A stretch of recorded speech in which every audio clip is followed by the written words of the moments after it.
Well, hello there, ladies and gentlemen, and this is Cholera bringing you another man commentary, and this is going to be a man commentary because none other than the Mantoss will be playing. That's right, this is the second game that Reach is playing in the Pro League this season for Air Force Ace. He is going to be facing Iris here in the first game of Air Force Ace versus CJ Entis. Iris there on the left, he is the Berserker Terran, but look at Reach, he is just calm, cool, and collected there, blowing in his hands. Recently, those hands have been busy slaying wild bears in Siberia, and I think look at Reach. Just look at this guy. He looks so confident. He is going to kick some Terran butt today. I predict this is going to be on the map Destination, and Destination actually really favors Protoss, so I have actually high hopes for Reach here. Iris is 56% against Protoss. Reach lifetime stats 56% against Terran. It's going to be a good matchup here, I think, and I am so excited about this game. Man, I am pumped. Reach must be stinging a little bit after losing to the girly toss in the first game he played for Air Force Ace. It was actually a pretty close match. Of course, you can watch it on my account if you haven't. And here, I think he's going to be showing Berserker what it really means to be a Berserker. I think he's going to, Berserker's going to have to go back to Viking training school after this because Reach is going to show him what a real man does when he goes Berserk. And here we have Iris in yellow at the 5 o'clock location. His opponent, none other than Air Force Reach, of course, Air Force Ace Reach, or Oops Reach if you want to go by his clan name. You can also call him by names he's been called in the past, such as Thor, Ares, Mars. Basically he's just he's been back. Reach was born thousands of years ago, basically, and he was worshipped by many European cultures as a deity because of his strength. And only recently has he turned his attention to playing video games. But that is another Reach fact that I want to share with you. We'll see what Reach decides to do here, whether he decides to use gas or not this game. That is it's an option for Reach if he decides to get gas. Otherwise, he could win with just Zealots and Probes. That is something he's done before. We'll have to see how much he uses his manlots, though, in this game, because, like I said in the last game, real men don't use range units, and to be a real man doesn't even get gas. So we'll see if Reach decides to do any of those things. Here is Reach's base. He decided not to go for any kind of wimpy proxy. He's just going to go right into 10 gate there. And is he gonna go for? No, he's not gonna go for another gateway. He's gonna go for a scout. Oh, look at that! This is kind of fandom that Reach inspires. That is most likely a hand-drawn picture of Reach putting his headphones on. I mean, somebody, either a boy or girl, spent probably 24 hours drawing that picture. I don't know. Just that is the kind of loyalty that the true Mantoss inspires. But anyway, here we're gonna see Iris. Being not the manly man that Reach is, he is going to wall in and hide behind a bunch of supply depots in the barracks. But Reach is going to see that, and he probably will skip building the first Zealot because he realizes that while his Zealots are incredibly manly, they are stopped by that wall, and he's going to have to go for a Dragoon at least. Inside of his base, I think I have the refinery on the minimap, so he's not going to go for any kind of Zealot rush. Unfortunately, he has decided to come and go for gas. There is another manly man of Air Force Ace.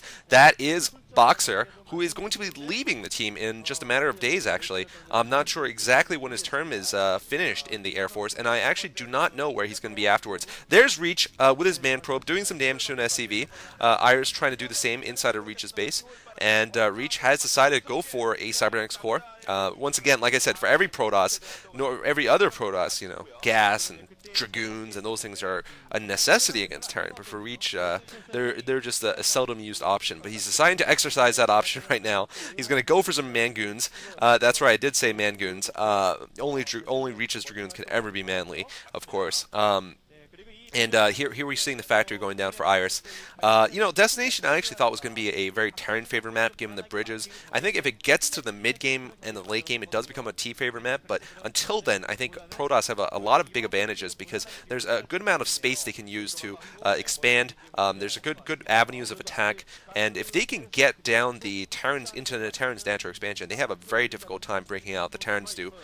So, we'll see what Reach decides to do here. The SCV is out of the base right now, so Reach is going to be able to do whatever he does, in secret, I believe. And we'll see what tech he decides to go for. And we're seeing a command center here for Iris. So Iris is going to go for that FD build here.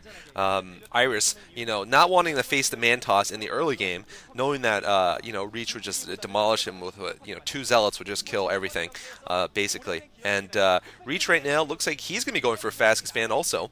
So going tit for tat here, 1 gate into fast expand, in fact, and not even getting a robotics facility. Reach, of course, knowing his opponent isn't manly enough to go for a rush, has no fear of vulture mines or anything like that. So he's going to be fine here with just those 2 Dragoons covering the bridges. Nice position there by Reach, and that's going to deny any further scouting. So Iris has no idea what's going on right now. Reach could be going for anything.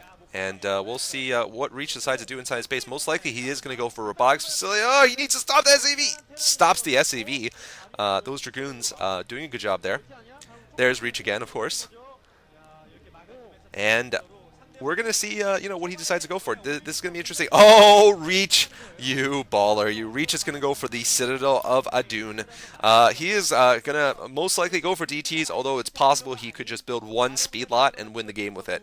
Like, literally, 1 speed lot, which is bash down supply depots. Actually, his speed lots would actually jump over the supply depots. They have this temporary ability to jump because they're that athletic. They would just jump over that supply depot and kill everything in the base, and Iris would be like, oh my god. But yeah, anyway, Engineering Bay going up for Iris. Iris looks like he's actually going to be somewhat prepared for a DT rush here, which is what Reach is actually going to do.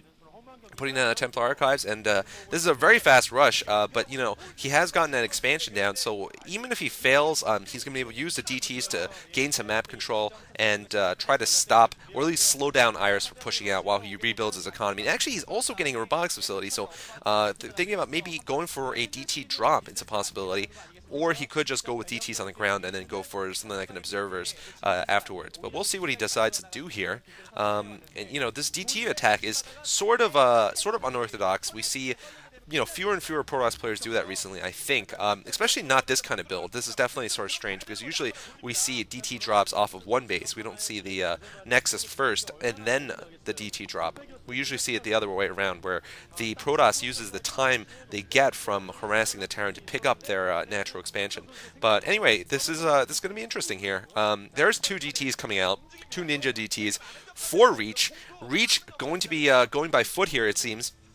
And I don't know what tech Iris decided to choose, actually. I didn't pay attention the last time I was looking at there. Not sure if he's going to have mines out in time to deal with these DTs. And looks like Reach also... Oh, Reach is so manly. He cannot allow that Rhinodon to live. His man probe kills that Rhinodon. And probably brings it back to Reach to eat. Not sure Iris spotted these DTs yet, but oh, Iris has a turret up. Okay, so he actually doesn't need mines. What am I saying? He has turrets. So I think these DTs are going to be somewhat ineffective. We're going to see how much damage they can do at this point. This is a bit slow, though, for a DT attack.